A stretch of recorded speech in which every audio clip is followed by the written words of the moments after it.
Transmitindo aqui ao vivo, diretamente da IPF, como já combinamos, toda segunda, terça e quinta-feira, às 19 horas, estamos aqui para trazer uma reflexão da palavra de Deus para você, ok? E as orações, às quartas, às 10h30 da noite, e às sextas-feiras, 15 para meia-noite, tá bom? Deus abençoe na sua vida. Daqui a pouquinho vamos ter uma aula maravilhosa do módulo Ministérios aqui na IPF no Santa Maria, às 8 horas da noite. Então a turma de segunda-feira, aguardo vocês aqui para mais uma aula do módulo Ministérios, ok? Estamos vindo de um final de semana maravilhoso, gente. Sábado teve um filme especial aqui, onde fomos edificados através deste filme. Ontem tivemos um culto de Santa Sé maravilhoso, recebendo novos alunos, novos membros, e ainda comemoramos aí o aniversário da nossa IPF aqui no Santa Maria. Foi uma bênção e seja bem-vindo você que vai assistir ao vivo agora e você que vai assistir a gravação aí posteriormente. Esta palavra vai impactar a sua vida. Eu quero já iniciar lendo um texto bíblico que está registrado aqui na palavra de Deus em Jeremias, no capítulo de número 8, no versículo de número 8, diz assim a palavra do Senhor também: como é que vocês têm coragem de dizer: nós somos sábios, nós temos a lei do Senhor? Mas vejam, diz o Senhor, os mestres da lei, desonestos, têm falsificado a lei quando a copiam. E indo agora para o versículo de número 11, Deus ainda fala assim: eles tratam as feridas do meu povo como se não fossem feridas graves. Seja bem-vindo, Danilo, e todos os demais aí. Vamos meditar nesta palavra aqui nesta noite. Então primeiro deixa eu explicar para vocês esse texto aqui de Jeremias capítulo 8. Deus estava falando com o povo o seguinte, ele estava confrontando o povo dizendo: olha, vocês ficam aí se gabando, contando vantagem, dizendo que vocês têm a lei de Deus. Mas aí ele fala o seguinte: o problema é que essa lei que vocês falam que é de Deus, que vocês falam que vocês têm, essa lei, na verdade, é uma lei que foi adulterada enquanto ela era copiada. Nos tempos antigos não era como hoje. Hoje a Bíblia é impressa lá na gráfica da Bíblia, é impressa em gráficas, né? Antes não era assim. Existiam os copistas, né? Que os escribas que copiavam os textos sagrados à mão mesmo, né? Você pode verificar isso na história universal aí, que havia uma cultura dos escribas, dos copistas também, que eram chamados na área da música, por exemplo, e eles copiavam na mão, né? Era tudo na mão. E muitas das vezes esse copista, esse escriba, ele adulterava a cópia. Ele olhava para o original, mas para defender algum interesse próprio, algum interesse talvez de uma seita, de uma religião, ele adulterava. Ele fazia a cópia de uma outra maneira. E aquela cópia adulterada ia para as mãos das pessoas, né? E aí as pessoas ficavam se gabando: nós temos a lei do Senhor. Mas aí Deus vem e confronta: vocês não têm a minha lei. A lei que vocês dizem que tem não é a lei verdadeira. É uma lei que foi adulterada. E aqui no versículo 11, o último versículo que eu li, Deus ainda continua confrontando o povo e dizendo o seguinte: vocês estão tratando a ferida do meu povo como se essa ferida não fosse uma ferida grave. Pensa aí comigo, quando você vai lá no consultório do médico, porque você está sentindo uma dor, sentindo alguma enfermidade, alguma coisa, você espera que o médico venha te avaliar, você espera que o médico venha te analisar. Você espera que ele levante, né, olhar para você, te cumprimente: boa tarde, boa noite, o que você está sentindo? Aí você vai dizer: olha, estou sentindo uma dor, estou sentindo isso, sentindo aquilo. Aí ele vai fazer várias perguntas. Você quer que o médico te examine para saber a procedência daquela dor. E então, somente após te examinar, talvez até marcar alguns exames, ele vai te receitar o remédio, ele vai te receitar o tratamento, ele vai te receitar a cirurgia. E então você fica até um pouco mais tranquilo, porque você sabe que aquele médico, ele te examinou. Ou seja, ele não brincou com a sua saúde. Agora, quando você vai no médico, o médico fica de cabeça baixa ali. Pois não. E você falando com ele, e ele de cabeça baixa, só anotando. E daqui a pouquinho ele pega um papel, arranca do bloquinho dele, dá para você e fala: compra esse remédio. Você confia nesse médico? Você fica tranquilo? Você gosta desse tipo de tratamento, de atendimento? É claro que você não gosta, porque às vezes a sua situação pode ser até uma situação grave, até uma situação perigosa, uma dor que está te incomodando muito, uma inflamação, alguma coisa que você entende que aquilo precisa de uma atenção e o médico não entendeu a gravidade.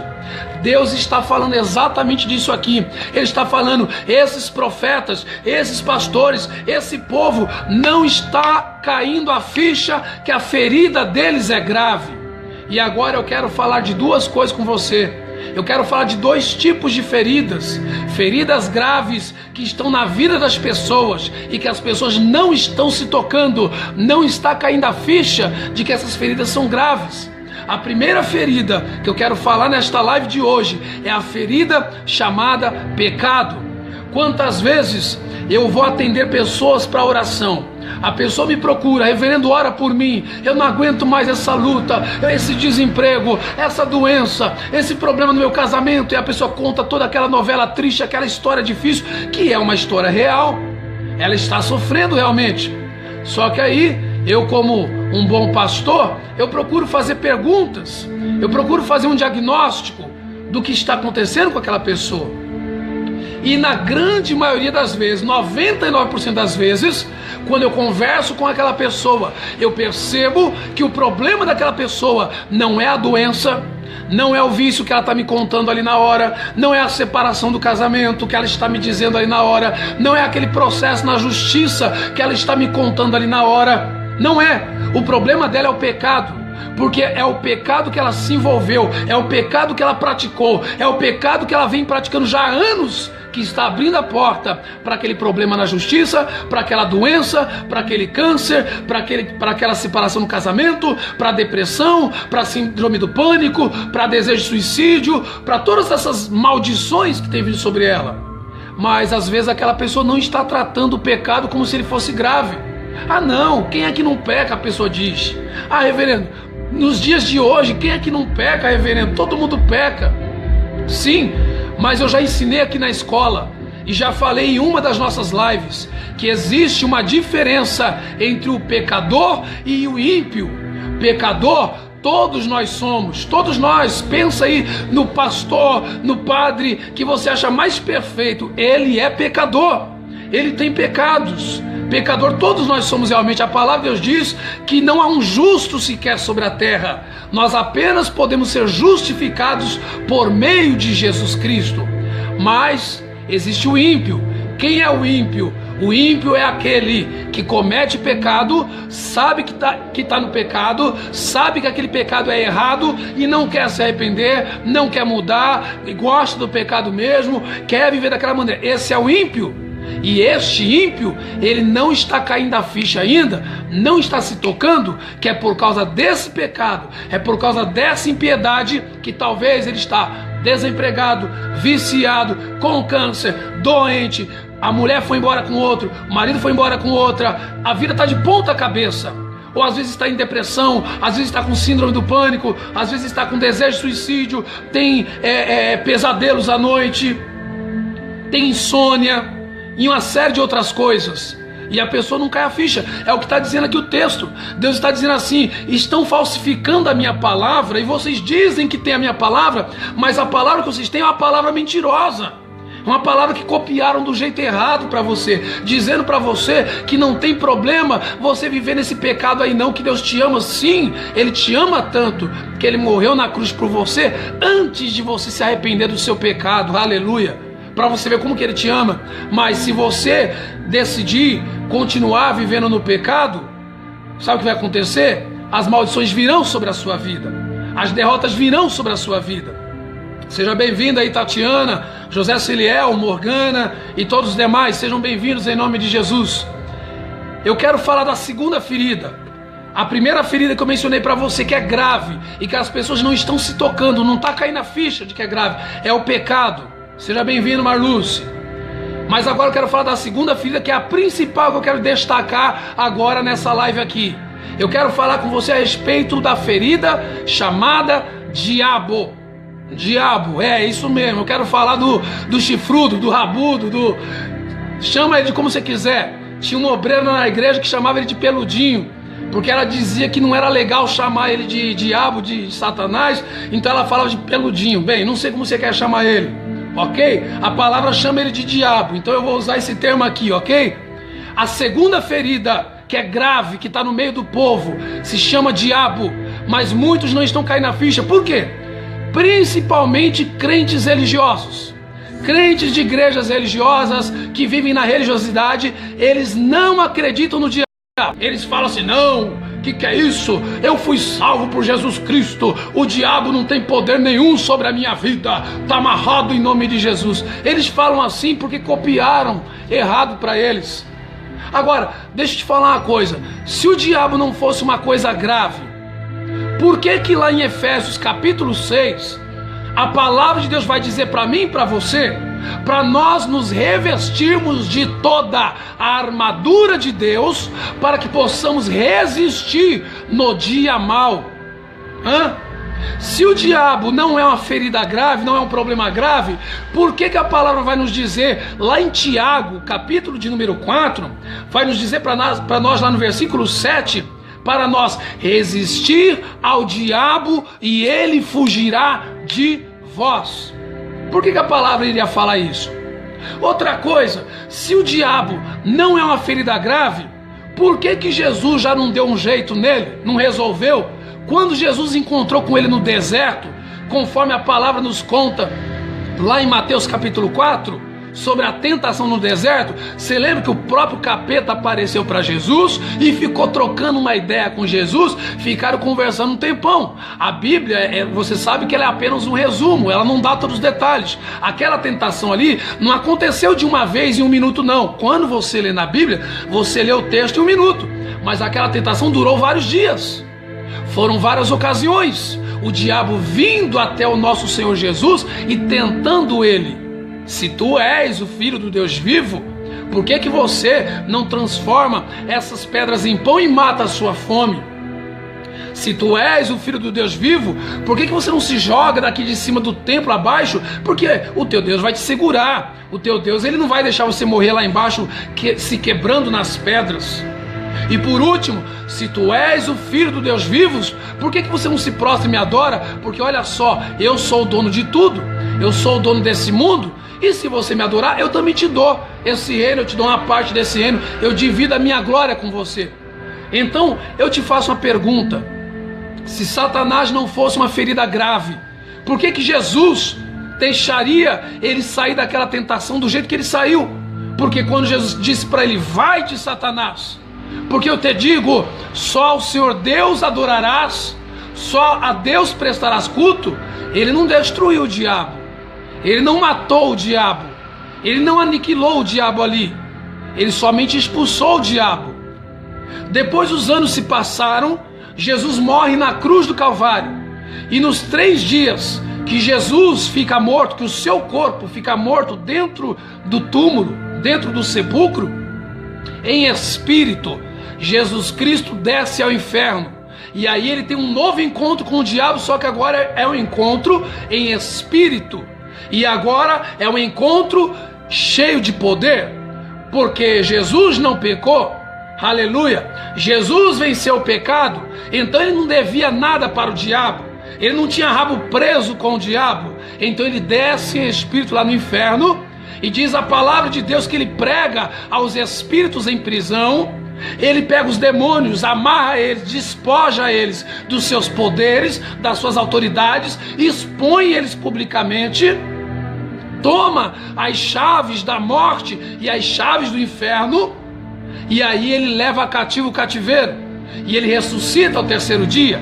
E agora, quando ele ressuscita ao 3º dia, com as chaves da morte, com as chaves do inferno, ele dá uma ordem para nós, para mim e para você que é a igreja: em meu nome vocês podem expulsar os demônios, em meu nome vocês podem curar os enfermos, em meu nome vocês podem pisar em serpentes e em escorpiões, eu estou dando autoridade para vocês.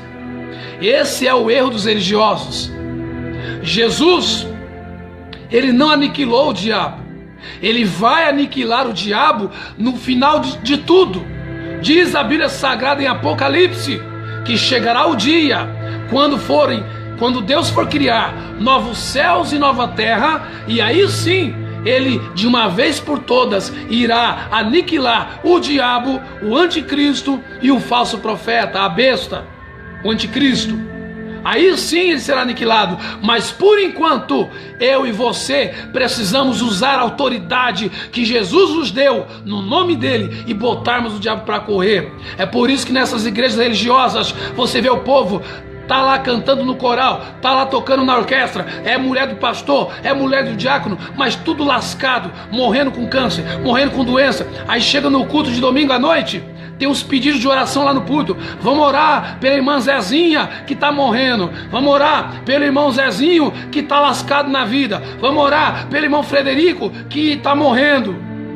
Nessas igrejas religiosas é assim que funciona. Por que é assim que funciona lá? Porque eles não usam a autoridade que Jesus mandou eles usarem. Nós somos corpo de Cristo. E enquanto você negar a existência do diabo, você está agradando ao diabo e ele está batendo palma para você. Não, porque eu sou crente, eu sou religioso e o diabo não tem poder contra mim. Você pensa assim, que ele não tem poder contra você? Ele adora esse pensamento aí. Porque se você acha que ele não tem poder sobre a sua vida, então ele pode atuar na sua vida sem você perceber. Agora, quando você acordar e entender que ele tem poder através do pecado, e você começar primeiro a tratar o pecado como uma coisa grave e largar a mão do pecado, primeiro ponto é esse. Segundo, entender que o diabo é perigoso sim, mas que você tem autoridade no nome de Jesus para expulsá-lo, para repreendê-lo, ele e todas as suas obras. Aí sim, contra a sua vida ele não tem poder nenhum, porque você estará agindo como corpo de Cristo. Pensa aí comigo, você tem o seu corpo aí, tem a sua cabecinha aí, eu tenho a minha cabeça aqui, ok? É muito rápido, a minha mente, o meu cérebro manda uma mensagem muito rápida para que a minha mão se levante e o meu dedo faça esse movimento. É algo muito rápido. O meu cérebro mandou essa ordem para que o meu braço se erguesse, a minha mão se erguesse e fizesse esse movimento. Mas não é o meu cérebro que está fazendo este movimento. O meu cérebro apenas mandou a ordem e o meu corpo obedeceu, a minha mão se levantou e os meus dedos estão fazendo esse movimento. Ok? A palavra de Deus diz que Jesus é o cabeça da igreja e que a igreja é o seu corpo. Eu acho que já está caindo a sua ficha no que eu quero dizer para você. Jesus disse, a cabeça da igreja que é Jesus disse: vão, curem os enfermos, limpem os leprosos, ressuscitem os mortos, expulsem os demônios. A cabeça deu uma ordem. Mas quem é o corpo, por um acaso, é Jesus Cristo? Por um acaso Jesus Cristo está aqui na terra agora, por um acaso? Ele não está aqui não, ele está à direita de Deus. Quem é que ficou na terra para fazer essa obra? A igreja. A igreja que é o corpo de Cristo. Então o corpo de Cristo, que a igreja precisa se levantar e usar a autoridade no nome de Jesus e curar os enfermos, expulsar os demônios, desfazer as macumbas. Mas muitas das vezes, o que está dizendo aqui em Jeremias capítulo 8, Jeremias capítulo 8 está dizendo aqui no versículo 11: os pastores estão tratando a macumba como se não fosse grave, estão tratando a doença como se não fosse grave, estão tratando o desemprego como se não fosse grave, estão tratando o diabo como se não fosse grave. Quantos e quantos religiosos dizem que é normal viver na depressão, dizem que é normal viver na síndrome do pânico. Nós tivemos a notícia agora essa semana de um homem muito abençoado, ele é um religioso de uma religião muito conhecida no Brasil. Ele é um homem abençoado. Quando eu digo abençoado, eu estou querendo dizer, é um homem bem intencionado, só que está com síndrome do pânico. Só que eu posso dizer uma coisa: síndrome do pânico é demônio. Eu vou falar mais uma vez, goste você ou não, síndrome do pânico é demônio. É demônio dentro da pessoa, atacando a alma dela. Agora, se esse religioso ele tiver a oportunidade de saber essa verdade, ele buscará ajuda em Deus e ficará completamente curado e liberto da síndrome do pânico. Eu falo porque já vi Deus libertar várias vezes pessoas de síndrome do pânico, inclusive eu. Houve uma ocasião na minha vida, há muitos anos atrás, que o diabo tentou colocar a síndrome do pânico em mim, só que durou só, acho que 3 dias, porque como eu já sabia o que era, o que eu fiz? Eu botei o diabo para correr. Eu fui para a oração, eu fui para o jejum, eu fui para a consagração, consertei minha vida, tirei as brechas, os pecados que estavam errados na minha vida, e 3 dias depois eu estava completamente livre. Por quê? É problema espiritual. Depressão é problema espiritual. Tudo isso é problema espiritual, mas às vezes a pessoa está muito sossegada. Ah não, eu vou lá no médico, ele vai passar um remédio para minha depressão, ele vai passar um remédio para minha síndrome do pânico. Aí fica se tratando 2 anos, 3 anos, 5 anos. Alguns vão se tratar a vida inteira. Infelizmente vão sofrer muito, vão perder casamento, vão perder família, vão perder os melhores momentos da vida. Então hoje o que Deus colocou no meu coração para ministrar para você é: não trate a sua ferida como se ela não fosse grave. E aos pastores que de repente venham a me assistir, da mesma forma, olha o que diz aqui em Jeremias capítulo 8: não trate a ferida do povo como se não fosse grave. Quando chegar alguém diante de você em depressão, com síndrome do pânico, com desejo de suicídio, não fica olhando com aquela cara de pastel para a pessoa, não. Bota a mão na cabeça dela e diga: em nome de Jesus, espírito do suicídio, vai embora. Em nome de Jesus, espírito de depressão, vai embora. Em nome de Jesus, espírito da síndrome do pânico, vai embora. Você tem que fazer isso, agir como o corpo de Cristo. Cristo é o cabeça, mas se a igreja não fizer a sua parte aqui na terra, nada vai acontecer. As pessoas continuarão sofrendo. E você que está me ouvindo agora, você mesmo pode fazer isso. Enquanto você não mandar o diabo sair da sua vida, ele ficará aí. Eu não sei se você sabe, existem igrejas que o diabo ele entra na igreja, assiste o culto todinho. Eu já disse aqui numa outra live para vocês, o diabo ele não tem medo da Bíblia, tá? Ele não tem medo da Bíblia, ele não tem medo da igreja, ele não tem medo de uma carteirinha de pastor, de uma carteirinha de membro. Tem crente que tem essas bobagens na cabeça, pensa que o diabo tem medo disso. O diabo não tem medo disso, querido. Agora o diabo tem medo de pessoas que conhecem e sabem do poder que há no nome de Jesus, e que sabem quem ele, o diabo, é, e que não subestimam o poder do diabo, e que expulsam ele no nome de Jesus. Ele tem medo de pessoas que agem como o corpo de Cristo na terra, curando os enfermos, expulsando os demônios. Desses o diabo morre de medo, porque ele sabe: se eu entrar naquela casa, se eu entrar naquela família, se eu entrar naquela igreja, eu não poderei ficar ali, porque ali tem alguém que sabe quem eu sou. Sabe quem eu sou e não vai deixar eu ficar ali. Eu vou ser queimado pelo poder de Deus. Agora, quando ele encontra uma casa de religioso, uma igreja religiosa, que fica lá cantando, com as mãos erguidas, toca na orquestra, canta no coral, mas aí fica depressivo, vai no médico, não expulsa. Tem síndrome do pânico, tem desejo de suicídio, não expulsa, não faz nada. Fica desempregado, acha que é normal. Tem problema no casamento, acha que é normal. Ah não, isso todo mundo passa por isso. Essas pessoas são um prato cheio para o diabo.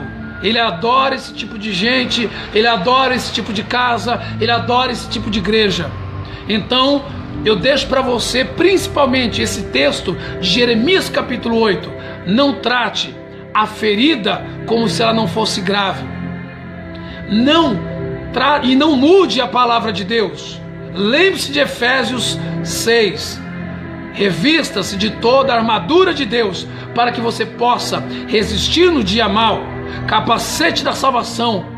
Receba a salvação de Jesus Cristo e sinta-se salvo. Creia que você está salvo por meio de Jesus. Revista a sua mente com esse capacete, porque aí todas as vezes que o diabo vier colocando na sua vida, tentando te acusar, dizendo que você não está salvo, você vai estar com um capacete e ele não vai conseguir atingir sua mente. Aleluia. Revista-se com a couraça da justiça, protegendo o seu coração, protegendo o seu interior dos ataques do maligno. Você é justificado por Jesus Cristo, não é pelos seus méritos. Aleluia.